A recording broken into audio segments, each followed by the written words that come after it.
Good evening and welcome to Newshour Agenda. Madhavdas Gopalakrishnan. Today, the Prime Minister kicked off the Lok Sabha election campaign for the BJP with a big bang. In what can be seen as the biggest push for the Uniform Civil Code in recent times, speaking in poll-bound Madhya Pradesh, the PM has questioned as to how could one family have two laws. Advocacy for a common code comes just 2 weeks after the 22nd Law Commission started a fresh exercise to seek views on the Uniform Civil Code. And while making a case for the reform, the Prime Minister accused the opposition of instigating Muslims against a provision that is coded in the Constitution. आजकल हम देख रहे हैं कि uniform civil code के नाम पर ऐसे लोगों को भड़काने का काम हो रहा है। आप मुझे बताइए, एक घर में परिवार के एक सदस्य के लिए एक कानून हो, परिवार के दूसरे सदस्य के लिए दूसरा कानून हो, तो क्या वो घर चल पाएगा? क्या कभी भी चल पाएगा क्या? फिर ऐसी दोहरी व्यवस्था से देश कैसे चल पाएगा? हमें याद रखना है कि भारत के संविधान में भी नागरिकों के समान अधिकार की बात कही गई है और सुप्रीम कोर्ट ने बार बार कहा है। सुप्रीम कोर्ट डंडा मारती है, कह रही है कॉमन सिविल कोड लाओ, लेकिन ये वोट बैंक के भूखे लोग। And as is wont, opposition parties latched on to the remarks to allege a pre-poll polarization. AIMIM chief Asduddin Owaisi went as far as to say that the only purpose of raking up the UCC issue is to target and humiliate Muslims. He was joined by the DMK and the Congress in challenging the centre to first make it acceptable to Hindus. Uniform civil code की जब बात प्रधानमंत्री कर रहे हैं, वो uniform civil code की नहीं बात कर रहे, वो हिंदू सिविल कोड की बात कर रहे। पूरे जो इस्लामिक रेफरेंसेस है प्रैक्टिसेस के, उसको वो इलीगल ट्रीट करेंगे और पूरे हिंदू प्रैक्टिसेस को प्रधानमंत्री अंडर द लॉ प्रोटेक्ट कर लेंगे।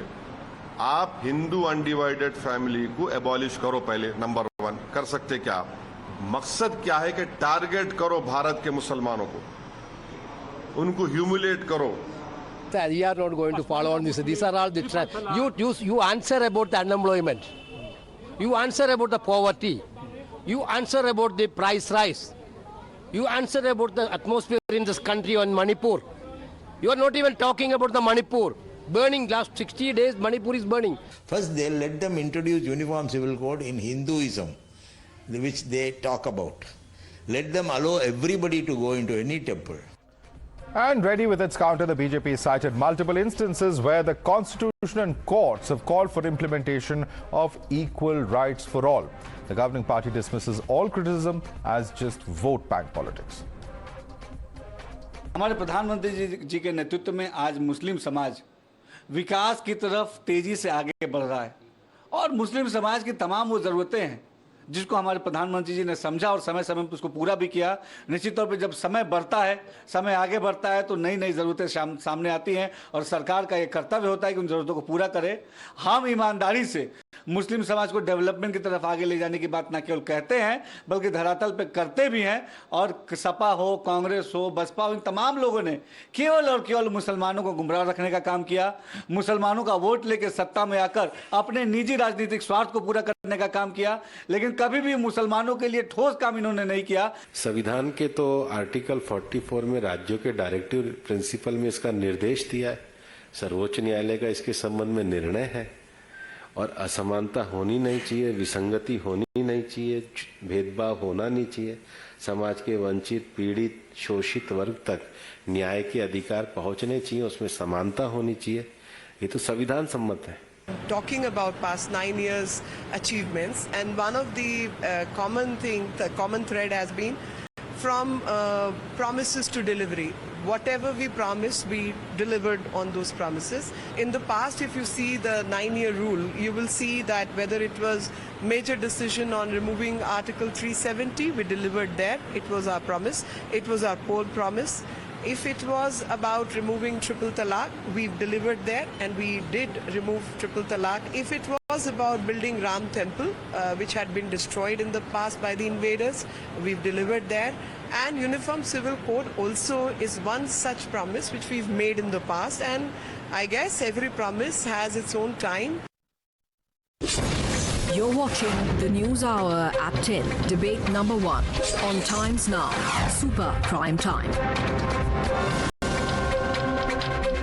Let's go across to our guest. Joining us, we have with us Shazia Ilmi, spokesperson of the BJP. Dr. Anand Raghunathan, noted author, is with us. With us also on the broadcast is Syed Aslam Pasha, spokesperson of the JDS. Dr. Suman C. Raman is a political analyst joining us on the broadcast. Also with us is Abbas Haider, national spokesperson of the Samajwadi Party. But let me begin by going across first and foremost to Mr.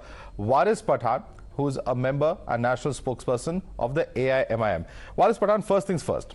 When the Prime Minister says that the Constitution's directive principles of state policy, talking about a uniform code, is very much there in Article 44, when he says that Supreme Court has repeatedly nudged the central government, and not today, this is since the 80s that various judgments talk about the Uniform Civil Code coming in, and that how it is the domain of the legislature and how it is an urgent need, why are we looking at this with a purely political lens?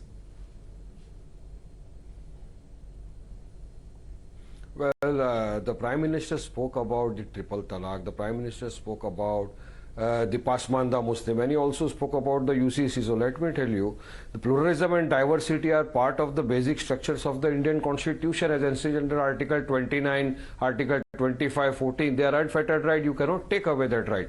Now, as per the Prime Minister says, he will implement the UCC. Earlier, the Law Commission in 2016 or 2018 has said that there is no need for a uniform civil code in the country. So were they wrong that time? And today the Prime Minister wants to implement that. Now, coming to that UCC, HUF, the Hindu undivided family in our country, is getting a tax rebate, and every year we are losing 3,000 plus crore rupees for that. So will the Prime Minister abolish that?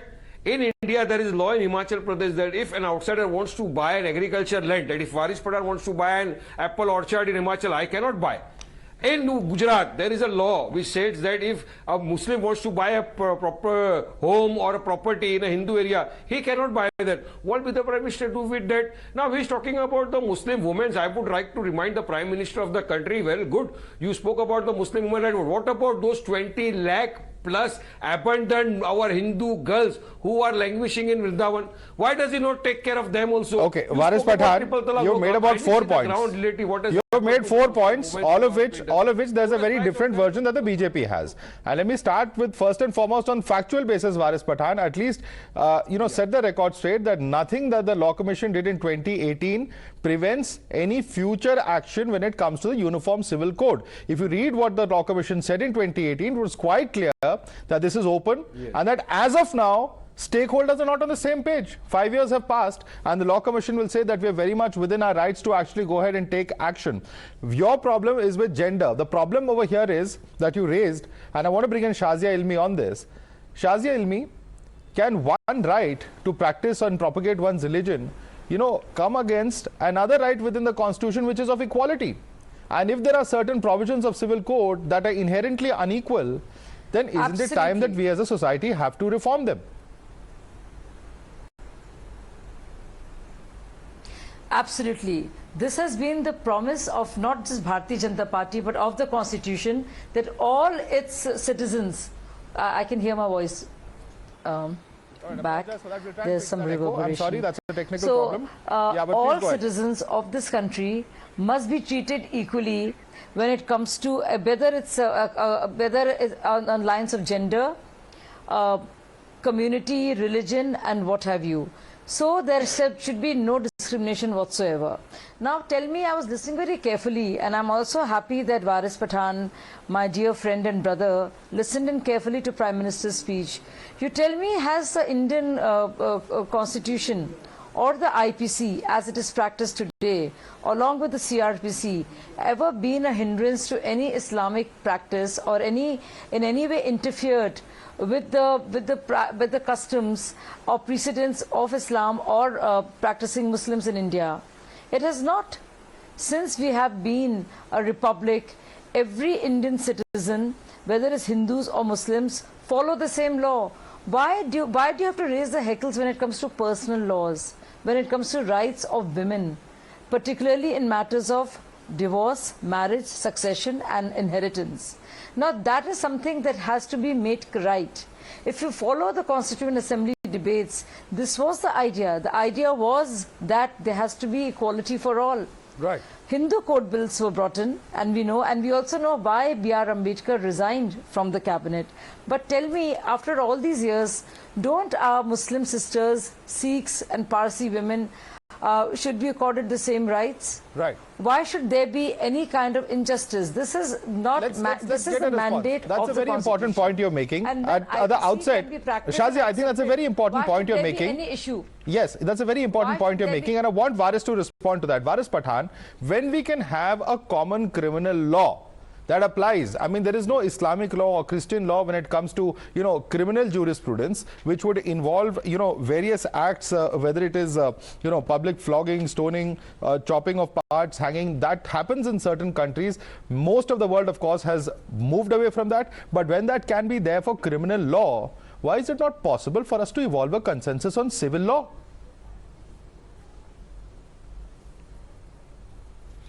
Well, Madhav, the BJP wants to implement the UCC because they have a malified intention behind that. You're not answering As my I question. said earlier, what would my question is on consensus. There is no answer for them. My question is, why can't we as a society? No, I'm answering to your question. I'm coming to that. On the consensus part of it. Instead of. See, we cannot go against the constitution given to us by the Dr. Baba Sahib Ambedkar. We want to protect that. Allow me, Shazia, we are listening to you very carefully. Allow me to make my point now. The Constitution speaks for right to equality. Article 21 of the Constitution gives unfettered right. We talk about pluralism and diversity of the country. We have to take into consideration that aspect as well. The Prime Minister wants to see to it that it is finished. They have only intention to humiliate the Muslims. They want to bring the Hindu civil code. That is nothing more than that. With the malified intention. Waris Pathan, on what basis are you saying this? Is there anything that has come out in the documentation form? Is there any intent that has been put out by the government? When you say Hindu civil code, on what basis are you making such an outlandish claim? In some part of... I am making factually points. Kindly go and read the Constitution if you haven't read, Madhav. Kindly see Article 14, 25, 29 of the article which speaks of equality. Then we live in a diversified... Then they will say read Article 44 of the Directive Principles. That's what BJP will say. But here the BJP intention is clear. They want to try to polarize. I'm telling you, why there's are you going right to all over? Equality, there's other rights also, sir. There's right to life. There are multiple rights that are enshrined in the Constitution. I don't think we need to get into those debates. But the point is, Shazia Ben, you did not answer to my question which I asked you. Shazia Ben did not answer to my question which I asked her. No, you did not answer. If the Prime Minister is so worried about the Muslim woman, why were 700 girls not allowed to study? They want to wear hijab and go to study. Okay. Prime Minister stop that. Can I answer that? Okay, one at a time. Let's go one at a time, please. We have other panelists who have not yet spoken. There are many hands going up. Waris Pathan, I seek your indulgence. Shazia, I want you to respond to the political charge that's coming from opposition. And the political charge cutting across lines is one. You can respond to that as well. But the political charge is that this is timed with the Lok Sabha elections of next year. There's a political timing and messaging happening at the moment. Nothing's been done for 9 years. Why now? That's the question being raised. Shazia. This is exactly my point. Can I come in, please? I really want to get yes, 30-second answer. Waris, for those reasons, what you think is a... No, Waris will have to be quiet. Mr. Pathan, please. You've had your say, sir. Let others come in now, please. We can't have this now, please. Madhav, can you allow me to yes, come in? Shazia. Mr. Pathan, I'll have to lower your fader. Please let others speak now. Shazia, me. Yes, no, I will have to... So, Waris Pathan has raised a very important question, and this is a question which is raised every time there is talk of any kind of rights being restored to our sisters, whichever religion they come to. And this was the argument used during Triple Talaq also. Why don't you do something about Hindu women? See what is happening with Hindus. I will not mention the Hindu code law. I will not mention the anti-dowry or anti-sati and domestic violence laws. But I want to ask for this reason and many more. Because you feel that women of other communities are also not being treated fairly, you should support Triple Talaq. You should support Uniform Civil Code. because this involves all the women. You speak a lot, right, for Hindu women and how badly they're being treated. What is happening with women of other communities, and why doesn't BJP look at them? You look at them and make sure there's UCC so that every woman of this country is treated well and there is no discrimination whatsoever. Okay. For this is an answer. Your question is an answer. Right. Let me the reason why we need UCC. Okay, now let me go because you will not be able to say what is happening. I want to come to you. One second, Shazia, please. Now, Abbas Haider, I want to ask you a simple question, sir. Dr. Ram Manohar Lohia is an icon for your political party, the Samajwadi Party. Are you a follower of Mr. Lohia? Certainly, certainly. Do you know what he said as far as the Uniform Civil Code is concerned? He wanted it to be implemented. Your party today, which is opposed to the Uniform Civil Code, which this government is talking about, has not even brought it out in black and white and is already opposing, is going against the grain of one of its stalwart leaders, Dr. Ram Manohar Lohia, who wanted a Uniform Civil Code to be implemented. So was Dr. Ram Manohar Lohia wrong? Was he wrong in that, demanding that? Madhav, Lohia ji has always believed that there should be uniformity among citizens on the basis of their economic status, on the basis of their opportunities. But we can't see uniformity among citizens on the basis of opportunities to them. Even there is no uniformity of justice among citizens. There is no economic uniformity among citizens. So I think this UCC propaganda is just a laboratory of Bharatiya Janata Party, and they are just coming up with this issue to just polarize and help them in the electoral elections. And I strongly believe that it's not about a Hindu, it's not a Hindu-Muslim issue actually. If you talk about Khasi community in Meghalaya or Jaiti or even Jat community in Meghalaya, they have objected to it. So I believe that yes, the fundamental principle of the state policy has said that government should strive to bring this to bring uniformity in laws. But you not answered my question. What is the government actually doing was for Dr. that? Lohia right or wrong? Doing nothing for the past 9 years. Government was Dr. Lohia right or wrong? Atmosphere. And when the stakeholders, Mr. Haider, you're not answering my question. Either Dr. Lohia was right and you're wrong, or he was wrong and you're right. There can't be a question of both being right. Because you're taking a position today which is diametrically opposed to what Dr. Lohia took. They have trying to create a vicious monster in the country for the past 9 years. There have been 30 tribal communities in Jharkhand who are objecting to this. Khasi communities Let me bring in Dr. Ranganathan on that point. Religious practices, their traditional practices. Okay. And this is I've asked you that question, sir. I don't think you've been convincingly able to answer that. But let me bring in Dr. Ranganathan. Dr. Ranganathan, our intentions were different from what this government's intentions are. We believe in equality, this government does not. That's the sum and substance of Mr. Abbas Haider's response. Please respond to that. Good evening, Madhav. Before I come to the thrust of a few points that I'd like to make, I'd like to congratulate you for trapping my good friend Abbas Haider ji for saying correctly that his mentor and his guru Ram Manohar Lohia vociferously supported the Uniform Civil Code. And it does not augur well for the Shishya Abbas Haider to not answer you directly whether what you asked him was Ram Manohar Lohia ji wrong or right. He does not have the guts to answer that, and I think that's shameful. That is what politics teaches you. Hypocrisy. When you're not going to accept that your guru was right or wrong. That is the sad the kind of mud. Now, please. No, but why aren't we talking about uniformity? Madhav, we can't. Last time we had It's related to I waited for 20 minutes. I gave you plenty of opportunity to speak, Mr. Haider. I waited for 20 minutes. Address the issue at that time, so let others speak now, please. We can't have this. Two other panelists are yet to speak. Please, Mr. Haider, please. I request your patience now. Yes, Dr. Ranganathan. Yes. Now, please give me a couple of minutes because the other two, my dear friends, are waiting as well. I've been waiting for 20 minutes. Now, there are 4 very quick points I'd like to make. Number 1, for all those accusing the BJP of playing politics on UCC, let me clear the air. Number 1, UCC or Uniform Civil Code is in our directive principles of our constitution. So for you to say that this is a BJP propaganda means that it's a constitution's propaganda. That was the architect was Dr. Ambedkar. Number 2, the Supreme Court on more than one occasion has vociferously said that India needs the Uniform Civil Code and it must be implemented. Please go through the famous Shah Bano judgment.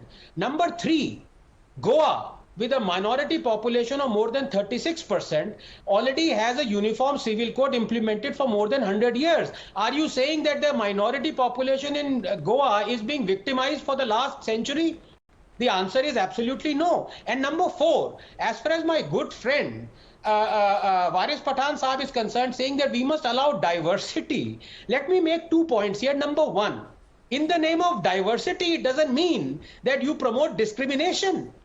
Now, the Muslim women in India cannot inherit the same as their brothers as far as the inheritance is concerned, and that is blatantly discriminatory, because the Supreme Court just a couple of months ago went as far back as 1949 and said that the Hindu daughters will get the same as Hindu brothers as far as inheritance is concerned. But according to the Holy Quran, 4:11 is valid, and Muslim sisters, my Muslim sisters or Muslim daughters do not get the same. Now, is that not discrimination? Or would you say in the name of diversity, let us keep on discriminating against Muslim women? Number 2, I believe that there is something called universal good and universal good values that are based upon science, not on religion. Now, yes, it is true that hundreds of years ago, we could marry children who were 10 years old or 12 years old, but science hadn't developed. Like abortion rights, we know what is the legal limit of carrying out abortion. Like that, science has told us that pre-puberty or puberty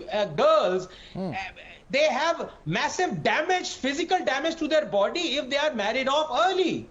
So science tells you there has to be a minimum age. You cannot just have, in the name of diversity, marrying off children. So we need a uniform civil code that is based on not just cultural and religious values, but on scientific values. Okay. To remove discrimination, to promote science. Diversity does not mean that you start chopping off limbs and, discriminating against women. That's awful. Okay. Syed Aslam Pasha has been nodding his head very vigorously. I think he wants to counter you, Dr. Ranganathan. I'm going to allow him to come in on that. Syed Aslam Pasha. Of course. Especially from my good friend Syed Bhai. Yeah, so, thanks, Madhav. I heard Mr. Ranganathan very, very carefully and very sensitively as well. Madhav, let me tell you, the primary argument against the UCC is that, it violates the constitutional freedom to practice the religion of their choice. Now, I would want to take Mr. Ranganathan back, when the Constitution was framed. The framers of the Constitution have kept the personal laws in the concurrent list. There are about 52 items which come in the concurrent list, and personal laws is one of them, sir. Right? The framers of Constitution have not kept it in the union list. They have kept this in the concurrent list. India is a diverse country which has multiple religions, ethnicity, culture, creed and everything. And Article 29, it talks about, you need to read the Article 29, Mr. Ranganathan. India is a diverse country. We cannot bring in the codified civil and the criminal laws are not uniform. The codified, sir, listen to me. Sir, listen to me. I am sure that you are a very knowledgeable person. I keep listening to you very, very carefully. Sir, you are a very knowledgeable person. I adore you. I respect you. Okay. Sir, I adore you. I respect you. I listen to you very, very carefully always. Okay. I just have one question to you, sir.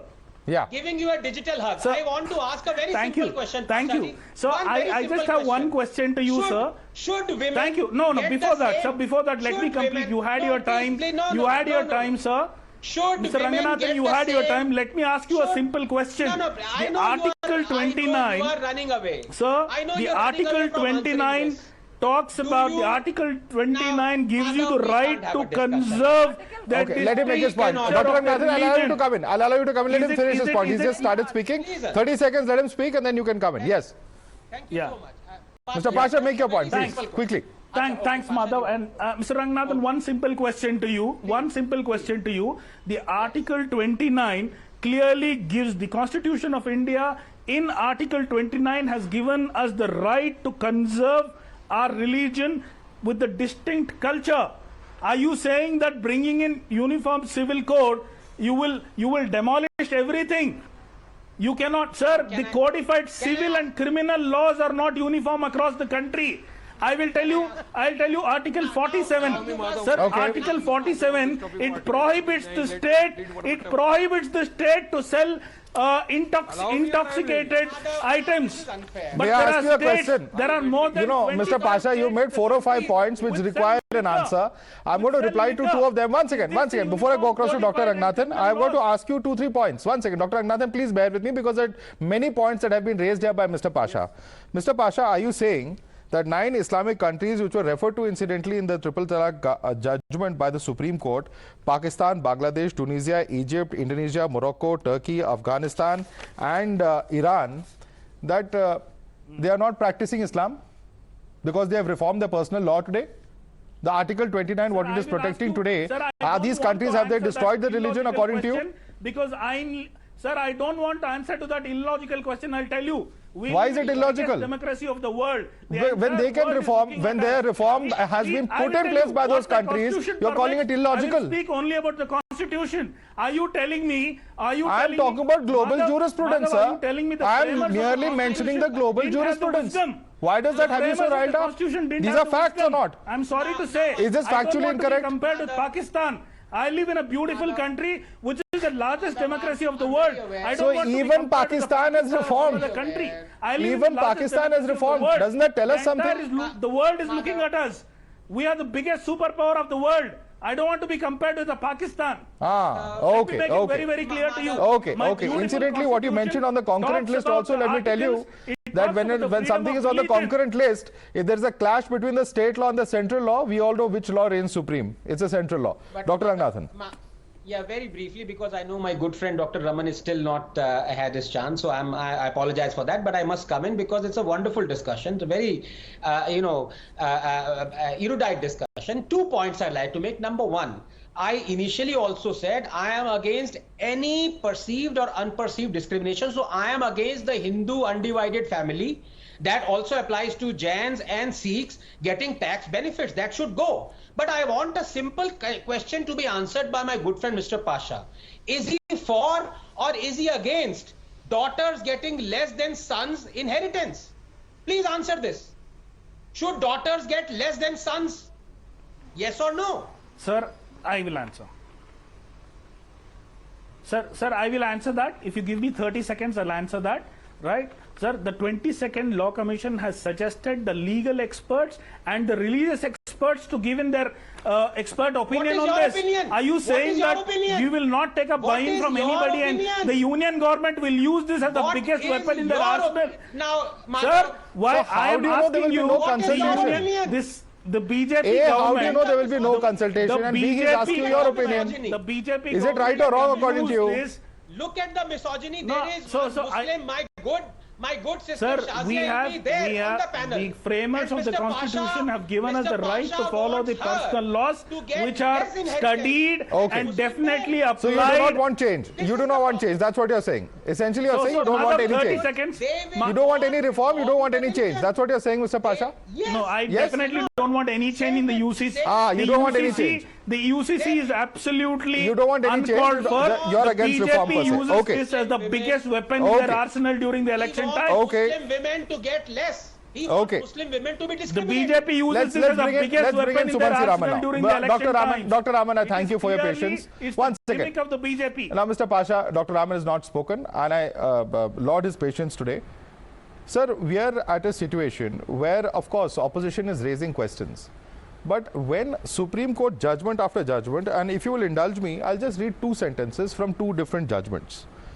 When 80%, and this is the Sarla Mudgal case, this is what the Apex Court said in 95. When 80% of the population has already been brought under codified personal laws, there's no justification to keep the UCC in abeyance anymore. Article 44 provides, and this is in the John Vallamattam case of 2003, where they say that Article 44 provides that states shall endeavor to secure for all citizens a uniform civil code through the territory of India. It's a matter of great regret that Article 44 of the Constitution has not been given effect to. Parliament is still to step in for framing a common civil code. It will help the cause of national integration by removing contradictions based on ideologies. Dr. Raman, this is what the Supreme Court has said. Where do you stand on this? Madhav, I'm sure you'll give me a full minute to make my points. 2 very quick points. First of all, out of the almost 29 minutes of this debate, I think a large chunk of it has been spent about the establishing the rights of the Muslim women and how this will impact the Muslim community and so on. Now let's look at it very objectively.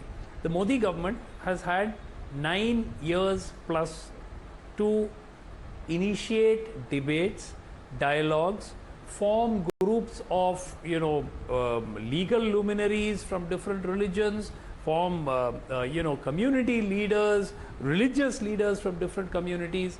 Nothing has been done. Now 10 months before the election, suddenly talk of uniform civil code comes, talk of restoring. 1 minute, I have not interrupted.